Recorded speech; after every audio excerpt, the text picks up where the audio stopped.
நீங்களே ரீசெண்டாக Christopher Nolan எடுத்த படமான ஓப்பன்ஹைமர் படம் பார்த்துருப்பீங்க. அதில் வந்து ராபர்ட் ஓப்பன்ஹைமர் வந்து எப்படி கஷ்டப்பட்டு ஆட்டம் பாம் செஞ்சார் அப்படின்னு.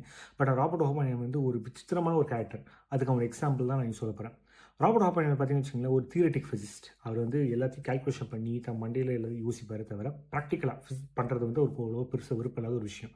அப்படி அவர் வந்து படிச்சுட்டு இருக்கும்போது ஒரு யூனிவர்சிட்டி ப்ரொஃபஸர் என்ன பண்ணுறாரு, அவர் எப்படியாவது ஃபோர்ஸ் பண்ணி நீ தியரிட்டிக் ஃபிசிக்ஸ்லேருந்து வந்து நீ எக்ஸ்பெரிமெண்ட் ஃபிசிக்ஸ் மூவ் ஆகும்னு சொல்லி ப்ரெஷர் போட்டே இருந்திருக்காரு. அது ஆப்பனர் மூலம் பிடிக்கவே இல்லை. ஏன்னா இப்போ பண்ணிட்டே இருக்காரு, சும்மா சொசன்ற மாதிரி இருந்திருக்காரு. அப்போ என்ன பண்ணிக்க நாளைக்கு இந்த ப்ரொஃபஸர் ரொம்ப ஓவராக பண்ணுறாரு சொல்லிட்டு அந்த ப்ரொஃபஸர் சாப்பிட்றதுக்காக வச்சு இந்த ஆப்பிளில் விஷத்தை உள்ளே போட்டார் ஊசியில். அந்த ஆப்பிள் வச்சாச்சு. அந்த ப்ரொஃபஸர் சாப்பிடலான்னு முடிவு இருந்திருக்காரு. அவர் சாப்பிட போகிற நேரத்தில் வந்து ஆஃப் பண்ணி தட்டி விட்டு இல்லை சாப்பிடாதீங்க, உங்கள் ஆப்பிள் நான் விஷத்தை வச்சுருக்கேன் அப்படின்னு சொல்லியிருக்காப்புல. அந்த ப்ரொஃபஸர் ரொம்ப கடுப்பாகி இப்போ வாடான்னு சட்டை பிடிச்சி பிரின்சிபல் கூட்டு போயிட்டார். ஆஃப் பண்ணும்போது பிரின்சிபல் கை கட்டிட்டு இருந்திருக்காரு.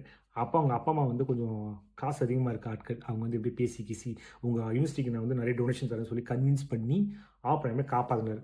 இதுதான் நல்லவெல்லாம் காப்பாற்றுறான்னு வச்சுக்கோங்களேன். நம்ம யூஎஸ்எல் ஆட்டம் செஞ்சிருக்க முடியாது, உலக போரை வந்து ஒரு சீக்கிரம் முடிச்சிருக்க முடியாது. சில நம்ம யோசிப்போம் இந்த மாதிரி வந்து பயங்கரமான பதவியில் இருக்கிறோம், ரொம்ப புத்திசாலியாக இருக்கிறவங்க வந்து ரொம்ப நிதானமாக யோசிப்பாங்க அப்படின்னு. ஆனால் அந்த ஆப்பன்ஹைமரோட கதை கேட்டிங்கன்னா அப்படி இன்னும் தோணலை.